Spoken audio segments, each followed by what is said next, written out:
ਉੱਥੇ ਲੈ ਗਿਆ ਆਂਦਾ ਅਕਸਾ ਕਿੱਥੇ ਬਾਲਣ ਪਿਆ ਮੈਨੂੰ ਲਿਆ ਚਕਾ ਕੇ ਲਈ ਗਿਆ ਉਹਦੀ ਤਾਇਆ ਕਿੱਥੇ ਬਾਲਣ ਦੇ ਤੇ ਹੈਗੇ ਨਹੀਂ ਆਂਦਾ ਵਿੱਚ ਘਰ ਕੇ ਪਿਆ ਹੈ ਵਿਚਾਲੇ ਜਾ ਕੇ ਲੈ ਗਿਆ ਮੂੰਹ ਘੋਟ ਲਿਆ ਇਹਦੀ ਆਵਾਜ਼ ਨਹੀਂ ਨਿਕਲਦੀ ਤੀ ਬੋਸ਼ ਹੋ ਗਈ ਅੱਧਾ ਘੰਟਾ ਬੋਸ਼ ਰਹੀ ਹੈ ਚੁੱਕ ਕੇ ਬਾਹਰ ਲਿਆਇਆ ਹੋਸ਼ ਆਈ ਹੈ ਇਹਨੂੰ ਮੋਟਰਸਾਈਕਲ ਤੇ ਬਾ ਕੇ ਲਿਆਇਆ ਘਰੇ ਆਈ ਮੈਂ ਕਿਹਾ ਅਕਸਾ ਤੈਨੂੰ ਕੀ ਹੋਇਆ ਘਰੋਂ ਤੇ ਤੂੰ ਠੀਕ ਗਈ ਹੈ ਇਹ ਕੋ ਟੁਰਿਆ ਨਹੀਂ ਜਾਂਦਾ ਤੂੰ ਡਿੱਗਦੀ ਮੈਨੂੰ ਡਰਦੀ ਦੱਸ ਨਹੀਂ ਇਹਨੂੰ ਇਹਨੇ ਧਮਕੀ ਲੈ ਕੇ ਜੇ ਤੂੰ ਦੱਸਿਆ ਤੈਨੂੰ ਵੀ ਮਾਰੂ ਤੇਰੀ ਮਾਂ ਨੂੰ ਵੀ ਮਾਰ ਦੇਣਾ ਘਰੇ ਜਾ ਕੇ ਨਾ ਨਹੀਂ ਲੈਣਾ ਤੂੰ ਮੈਂ ਇਹਨੂੰ ਪੁੱਛਦੀ ਰਹੀ ਇਹਨੇ ਦੱਸਿਆ ਨੇ ਕਿ ਅੰਮੀ ਆਂਦਾ ਸੀ ਮੈਂ ਤੈਨੂੰ ਵੀ ਮਾਰ ਦੇਣਾ ਤੇਰੀ ਮਾਂ ਨੂੰ ਵੀ ਮਾਰ ਦੇਣਾ ਨਾ ਲਈ ਘਰੇ ਜਾ ਕੇ ਤੇ ਮੈਨੂੰ ਬੋਸ਼ ਹੋ ਗਈ ਸੀ ਮੇਰੇ ਮੂੰਹ ਅੱਗੇ ਹੱਥ ਇਹਨੇ ਦੇ ਲਿਆ ਮੈਨੂੰ ਇਹਦੀ ਆਵਾਜ਼ ਨਹੀਂ ਨਿਕਲਣ ਦਿੱਤੀ ਤੇ ਫੌਜੋਂ ਨੂੰ ਤੇ ਬਾਹਰ ਹੀ ਭਾ ਗਿਆ ਸੀ ਜਾਣ ਨਹੀਂ ਦਿੱਤਾ ਝੂਠ ਮਾਰ ਕੇ ਲੈ ਗਿਆ। ਅੱਛਾ ਸੁਣਨ ਚ ਆਉਂਦਾ ਹੈ ਕਿ ਇੱਥੇ ਜਾਨਵਰਾਂ ਨਾਲ ਵੀ ਜ਼ਿਆਦਤੀ ਕਰਦਾ ਰਿਹਾ। ਬਿਲਕੁਲ ਵੀਰੇ ਨੇ ਆਪਣੀ ਭੈਣ ਮਾਰ ਦਿੱਤੀ ਆਦੀ ਸੱਕੀ ਧੀ ਮਾਰੀ ਗੁੰਗੀ ਸੀ ਬੋਲੀ ਸੀ 12 ਸਾਲ ਉਹਦੀ ਉਮਰ ਸੀ ਉਹਦੇ ਨਾਲ ਜ਼ਾਤੀ ਕੀਤੀ ਉਹ ਬਿਮਾਰ ਹੋ ਗਈ ਉਹਨੂੰ ਹਸਪਤਾਲ ਨਹੀਂ ਲੈ ਕੇ ਗਿਆ ਆਪ ਹੀ ਬੋਤਲ ਲਿਆ ਕੇ ਤੇ ਆਪ ਹੀ ਉਹਨੂੰ ਲਾ ਦੇਣੀ ਉਹ ਬੱਚੀ ਮਰ ਗਈ 10-12 ਦਿਨ ਬਾਅਦ ਆਪਦੀ ਭੈਣ ਨੇ ਮਾਰ ਦਿੱਤੀ ਇਹਨੇ ਜਾਨਵਰਾਂ ਦੇ ਫਲ ਛੋਟੇ ਛੋਟੇ ਮਾਰ ਦਿੱਤੇ ਖੋਤੀਆਂ ਇਹਨੇ ਨਹੀਂ ਛੱਡਿਆ ਕਿਸੇ ਨੂੰ ਨਹੀਂ ਇਹਨੇ ਮਾਫੀ ਦਿੱਤੀ ਘਮਿਆਰਾਂ ਦਾ ਮੁੰਡਾ ਸੀ 8-10 ਸਾਲ ਦਾ ਉਹਦੇ ਨਾਲ ਇਹਨੇ ਜ਼ਾਤੀ ਕੀਤੀ ਉਹਨਾਂ ਨੇ ਉਸ ਪਿੰਡ ਦੇ ਵਿੱਚ ਇਹਨਾਂ ਨੇ ਕੱਢ ਦਿੱਤਾ इस पिंड के विच आ गई इत्थे आण के भी अदा ही काम। अस्सलामुअलैकुम नाज़रीन, मैं हूं आपका होस्ट हसनैन भट्टी। आप देख रहे हैं नया पाकिस्तान। मैं इस वक्त कसूर के इलाका सराय मुगल में मौजूद हूं जहां पे एक ऐसे दरिंदा सिफ्त इंसान जो कि बाप का दर्जा रखने वाला था, जो कि ताया था, जिसने अपनी सगी भतीजी को भी ना छोड़ा। और यहाँ पे देखा जाए तो अहले इलाका का कहना है कि वो यहाँ पे जानवरों से भी ज़्यादती करता रहा है और अपनी सगी बहन से भी उसने ज़्यादती की है।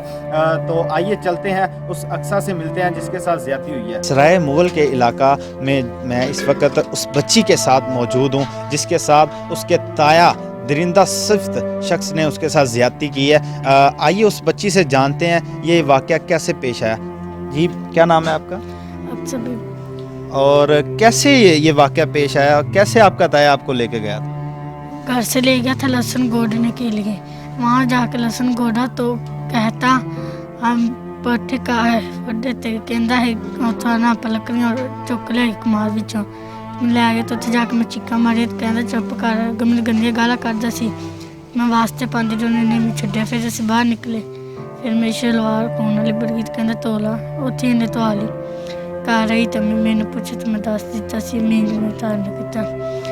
ते फिर दूसरे दिन नंदा फरा दिता सी अम्मी मेरी क्या ने मेरे मामे ताया मेरे मामी आईयां सी बार बार पुलिस लैके आई सी ते उन्होंने फिर किने फरा दिता सी।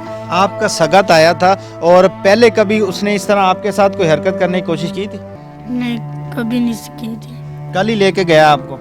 हाँ कल ही। इसके साथ उनकी वालदा भी मेरे साथ मौजूद हैं। ऐसे दरिंदा सिफ्त अगर शख्स माशरे में होंगे तो हमारा वज़ीर आज़म किस तरह मदीना की रियासत बना सकेगा। उनकी वालदा से जानते हैं इस हवाले से वो क्या कहती हैं, उनको क्या सज़ा मिलनी चाहिए। उनकी बेटी की ज़िंदगी इस वक्त दांव पे लग चुकी है। मासूम बच्ची 10 साल बच्ची के साथ ज़्यादती हुई है। जी आप क्या कहेंगी इस हवाले से? ਵੀਰੇ ਮੈਂ ਤੇ ਆਨੀ ਕਿ ਨੂੰ ਫਾਂਸੀ ਲੱਗ ਜੇ ਝੂਠ ਬੋਲ ਕੇ ਲੈ ਗਿਆ ਮੇਰੇ ਨਾਲ ਕੰਮ ਕਰਾ ਦੇ ਬੱਚਾ ਇਹਦਾ ਮਰਿਆ 10-15 ਦਿਨ ਹੋ ਗਏ। ਅਸੀਂ ਸੋਚਿਆ ਚਲੋ ਕੱਲਾ ਰਹਿ ਗਿਆ ਕੰਮ ਕਰਾ ਦਿਆ ਕਰੋ ਤੁਹਾਡਾ ਤਾਇਆ ਹੈ ਪੱਠੇ ਪੁੱਠੇ ਲਿਆ ਦਿਆ ਕਰੋ ਨਾਲ। ਉੱਥੇ ਜਿਹੜੀ ਪੋਤਰੀ ਸੀ ਛੋਟੀ ਜਿਹੀ ਉਹਨੂੰ ਭਾ ਗਿਆ ਆਂਦਾ ਵੀ ਤੂੰ ਇੱਥੇ ਬੈ ਛੋਟੀ ਤੇ ਕੋਈ ਬਾਲਣ ਨਹੀਂ ਚਕਾਇਆ ਜਾਣਾ। ਅਕਸਾ ਵੱਡੀ ਹੈ ਇਹ ਚਕਾ ਲਿਆ ਵੇ ਕਮਾਦ ਕਾਫੀ ਵੱਡਾ ਸੀ 10-12 ਕਿੱਲੇ ਕਮਾਦ ਦੇ।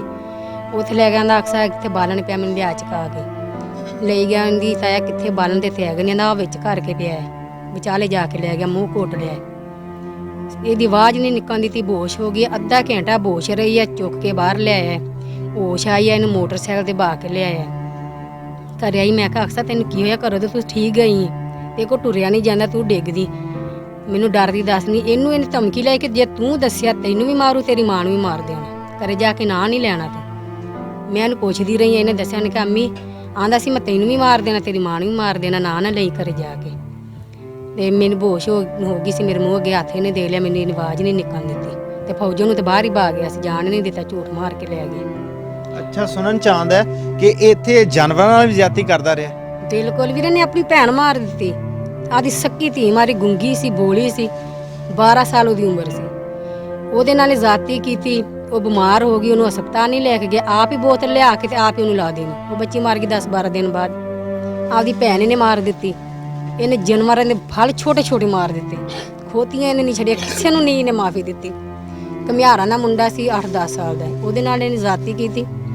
ਉਹਨਾਂ ਨੇ ਉਸ ਪਿੰਡ ਦੇ ਵਿੱਚ ਇਹਨਾਂ ਨੇ ਕੱਢ ਦਿੱਤਾ, ਇਸ ਪਿੰਡ ਦੇ ਵਿੱਚ ਆ ਗਏ। ਇੱਥੇ ਆਣ ਕੇ ਵੀ ਇਹਦਾ ਹੀ ਕੰਮ ਰਿਹਾ, ਕਿਸੇ ਨੂੰ ਮਾਫੀ ਨਹੀਂ ਦਿੱਤੀ ਇਹਨੇ। ਤੁਹਾਡਾ ਕੀ ਮੁਤਾਲਬਾ, ਇਹਨੂੰ ਕੀ ਸਜ਼ਾ ਮਿਲਣੀ ਚਾਹੀਦੀ?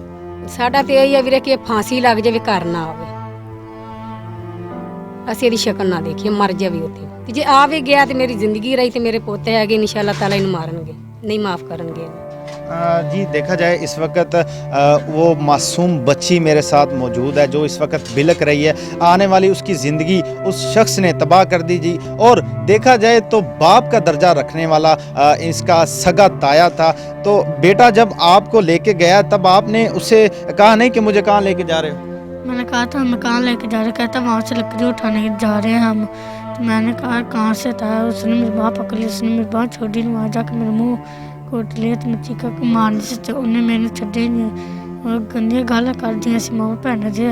फिर मैं घर आड़ के पहले मैं दस्या ना डरदी कहना तेन भी मारा तेरी मां जे तू घर ना लिया था।